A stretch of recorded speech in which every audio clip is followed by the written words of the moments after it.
Halo teman-teman, kami dari kelompok 6 Bioteknologi Tumbuhan ingin menunjukkan video kami tentang pembuatan media kultur jaringan. Sebelum itu, kenalan dulu yuk sama anggota kelompok 6. Ada Erin Nurinsani, Putri Dwi, Anissa Handayani, Zamzam Muzamil, Andika Trihardi, Bitar Fatahila, Diva Syadila, Hasnan Nurul Hadi, Gevira Rahma Sativa, Aprilita Cahyani, Sarah Hoirun, dan Sekar Rahayu. Udah kenal kan sama anggota kelompok 6 Bioteknologi Tumbuhan? Selanjutnya kita masuk ke pembuatan medianya yuk. Media kultur jaringan adalah media tanam yang terdiri dari berbagai komposisi dan macam unsur hara dan sebagainya. Media yang akan digunakan tergantung pada tujuan dan jenis tanaman, serta jenis dan umur jaringan yang akan dikulturkan. Pembuatan media menjadi faktor utama dalam berhasil atau tidaknya sebuah kultur jaringan. Untuk alat dan bahan yang digunakan dalam pembuatan media adalah sebagai berikut. Yang pertama ada aluminium foil. Aluminium foil berfungsi sebagai alas ketika menimbang berat agar, gula, dan murisaga agar mudah dipindahkan. Kemudian ada batang pengaduk. Batang pengaduk berfungsi untuk mengaduk media agar homogen ketika dipanaskan. Ketiga, botol kultur. Botol kultur berfungsi untuk menyimpan media. Gelas kimia. Gelas kimia berfungsi untuk mengukur kadar Aquades yang dibutuhkan.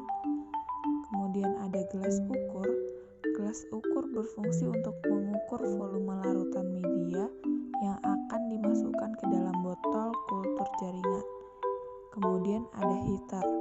Heater berfungsi untuk memanaskan media. Kertas pH berfungsi untuk mengukur derajat keasaman. Kertas saring berfungsi untuk menyaring campuran agar tidak tercampur dengan kotoran atau bahan yang tidak diinginkan, dan dapat digunakan sebagai corong sederhana untuk membantu memasukkan serbuk agar, gula, dan murashige ke dalam Erlenmeyer. Labu Erlenmeyer berfungsi untuk mewadahi media yang diramu. Neraca analitik berfungsi untuk menimbang bahan-bahan yang digunakan.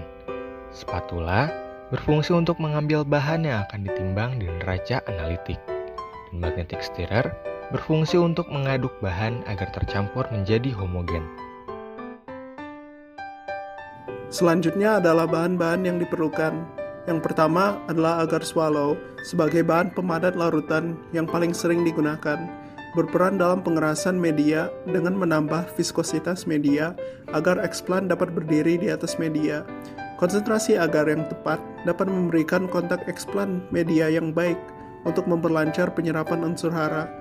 Penggunaan agar dinilai lebih praktis, murni, dan efektif, sehingga membutuhkan energi yang sedikit dalam pengolahannya. Pada kultur jaringan, biasanya dibutuhkan agar pada jumlah 7-8 gram. Komposisi dari agar swallow adalah tepung agar, pewarna Ponceau 4R16255, dan pernisa vanila sintetik.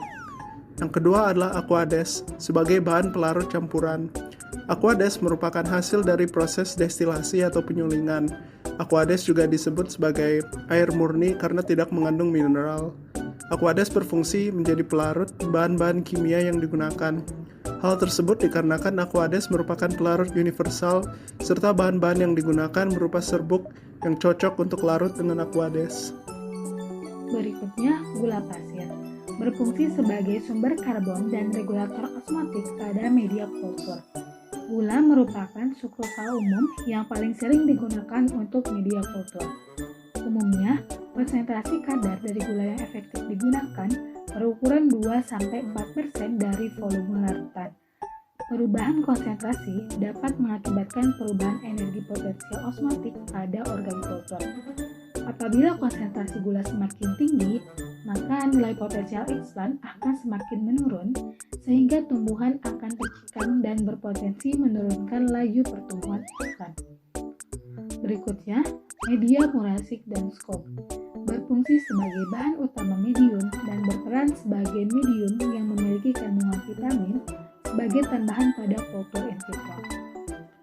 Komposisi media molesik dan skop merupakan perbaikan dari media skop, terutama mengandung garam anorganik yang mendukung pertumbuhan optimum pada tanaman.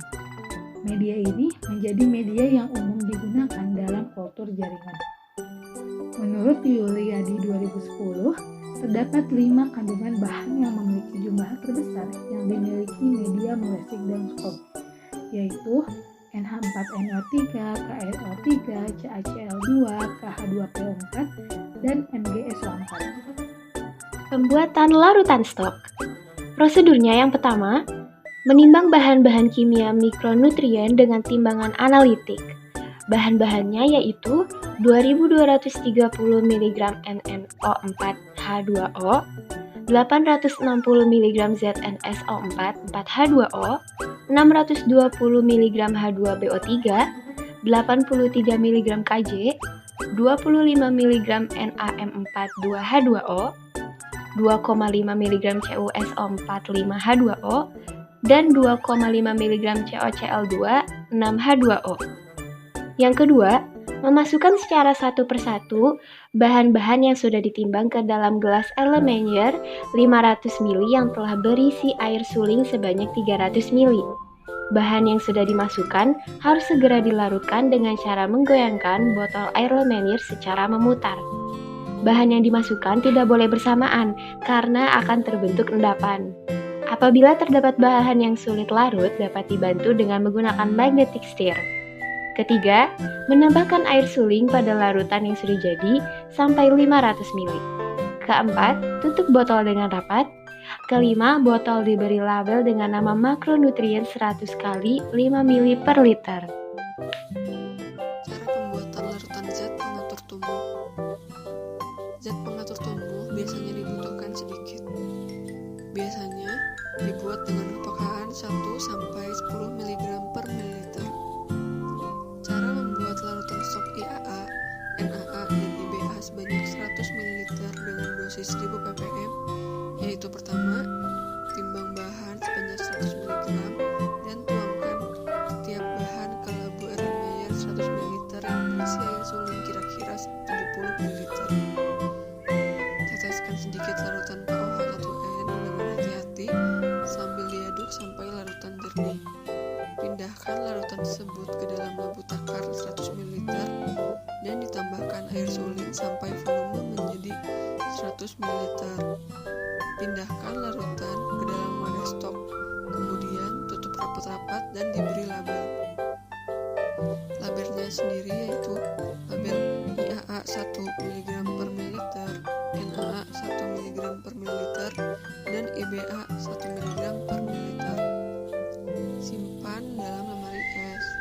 Untuk membuat perlakuan auksin, pada media 1 ml stok setara dengan 1 mg auksin. Medium MS adalah medium yang paling umum digunakan untuk kultur jaringan. Prosedur pembuatannya adalah: yang pertama, siapkan larutan makronutrien dan stok dengan dosis 1 mg per mililiter. Yang kedua, siapkan Aquades 300 ml dalam Erlenmeyer. Yang ketiga, timbang komponen bahan kimia makronutrien lalu masukkan ke dalam labu Erlenmeyer satu persatu, sambil digoyangkan secara memutar datar, supaya bahan kimia yang dituangkan benar-benar terlarut atau homogen. Yang keempat, ambil larutan stok besi, mikronutrien, vitamin, dan hormon yang dosisnya 1000 ppm, sehingga untuk 1 liter medium harus diambil 10 ml larutan stok. Lalu, goyangkan labu Erlenmeyer. Myoinositol dan sukrosa kemudian masukkan ke dalam labu secara satu persatu sambil digoyangkan sampai larut. Kemudian, tangkas Aquades sehingga larutan menjadi 900 ml atau mendekati 1000 ml. Lalu, ukur pH menggunakan kertas pH, lalu lihat angkanya pada skala warna. Bila pH di bawah 5,7, maka perlu ditambah KOH 1-2 tetes. Tetapi apabila pH mencapai 6,0 atau melebihi 5,6, maka ditambah HCl 1 tetes. Lalu, tuangkan Aquades hingga volume mencapai 1000 ml dan masukkan agar-agar ke dalam labu.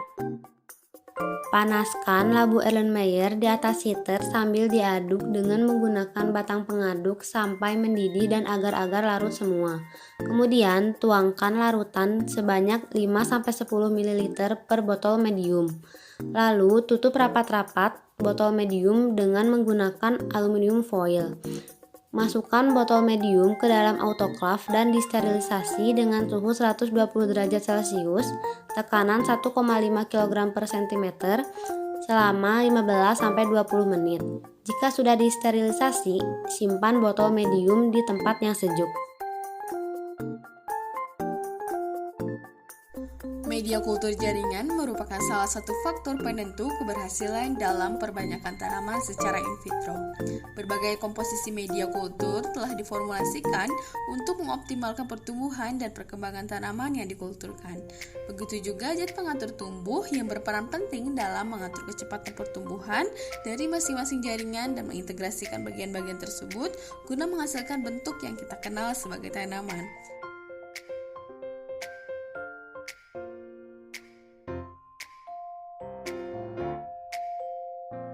Sekian video pembuatan media kultur jaringan dari kelompok 6 Bioteknologi Tumbuhan. Terima kasih.